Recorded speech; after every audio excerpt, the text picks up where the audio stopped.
So, alam nyo ba no, na ang pagkakaiba ng mga preacher, vlogger at saka yung true preacher? So, ang true preacher, ito yung mga taong nangaral sa salita ng Panginoon. Buong katotohanan yung sasabihin dito sa kung ano yung sinasabi sa Biblia upang imulat ang mga taong nakikinig. Mga taong nakikinig sa salita ng Panginoon. Kasi nga, hindi lahat ng mga tao na humahawak sa kanilang pananampalataya sa Panginoon ay true Christian. Maraming mga tao dyan na inaakala nila na sila ay maliligtas. Yun pala, may mga hidden sin, unrepented sin. So bilang mga true preacher, sabihin nyo kung ano ang buong katotohanan. Halimbawa sa ganito, mangaral ka, sabihin mo ang katotohanan patungkol dito.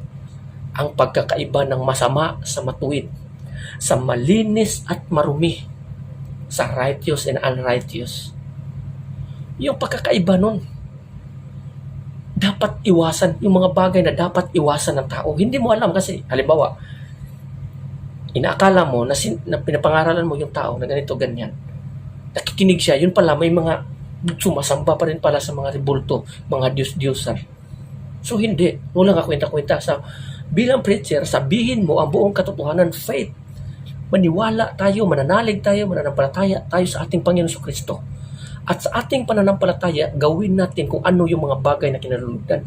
Sundin natin ang kautusan ng ating Panginoon at ang Panginoon ng ating Panginoong Kristo. Iwasan natin ang pagsamba sa mga Diyos-Diyosan at ipokus at ibigay natin ang buong puso natin doon sa Kanya. Sabihin natin kung ano yung mga bagay na nakaka-distract sa bawat tao na siyang dahilan upang tayo ay mapalayo sa Panginoon. Yung dahilan, nagiging off-track tayo.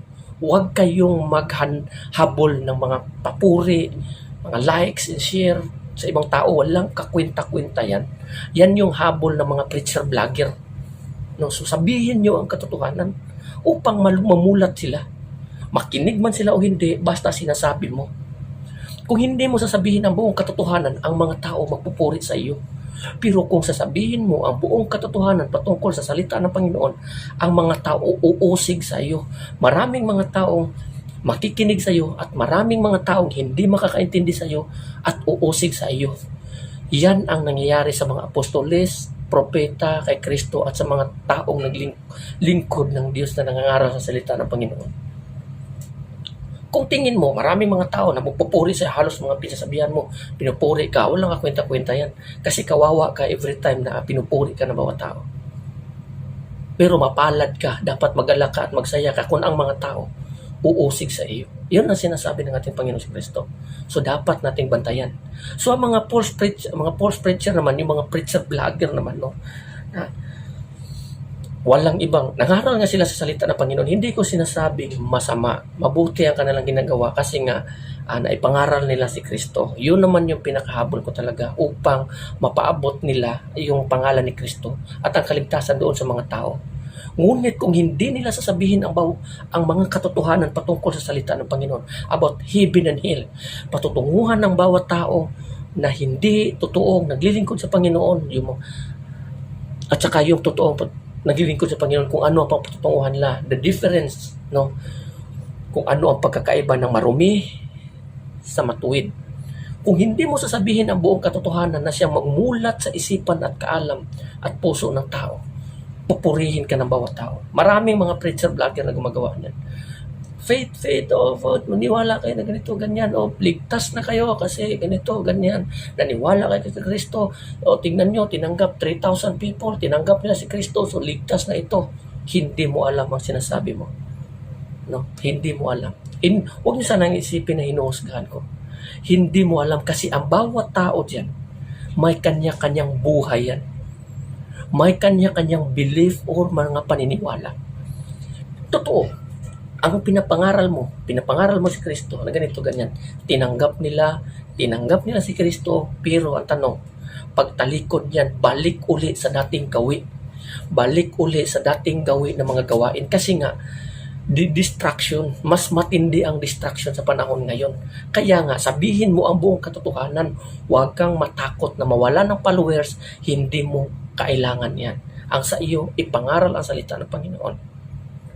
Sabihin mo ang katotohanan, hindi yan. Maraming iba dyan, naniwala, okay, nakita mo nga, tinanggap nila si Kristo, totoo, tinanggap nila. Pagtalikod niyan, yung mga tao na yan, balik uli sa pagsamba sa mga Diyos-Diyosan. Pagiging sakim, pagiging mapagmahal sa mga salapi, mapagmahal sa mundong ito, nadidistract sa lahat ng mga bagay, yan ang hindi mo alam. So yung mga sinasabi mong ligtas na kayo, niloloko mo ang mga tao. Ang Diyos mismo ang nakakaalam sa bawat puso ng tao. Noong unang panahon sa pangangaral ni Kristo, siya mismo hindi nga siya naniniwala sa bawat tao kasi alam niya kung ano yung mga nasa puso ng bawat tao. Ilang libo ang mga taong sumusunod sa kanya, ngunit hindi lahat doon nakakapasok sa karya ng Diyos. Kaya nga patuloy niya sinasabi ang katotohanan na ganito upang ang tao mamulat sa katotohanan, upang malaman nilang katotohanan at iwanan ang kasamaan. Ngayon, lalo na ngayon, na maraming distraction. So sabihin natin ang katotohanan. Ito ay nakasalalay din ang buhay ng tao na nakikinig sa atin.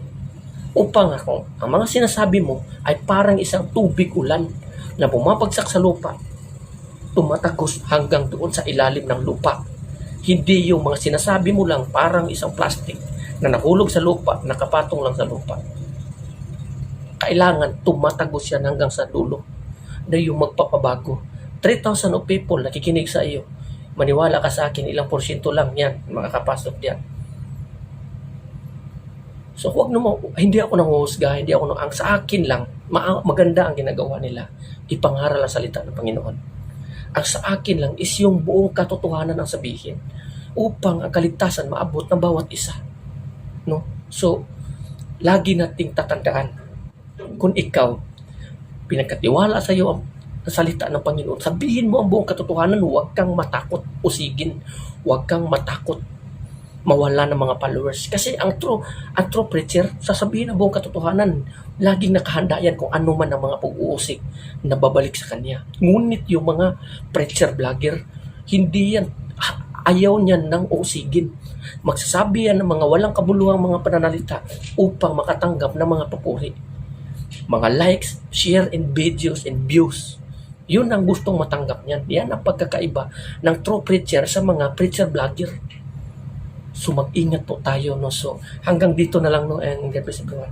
Amen.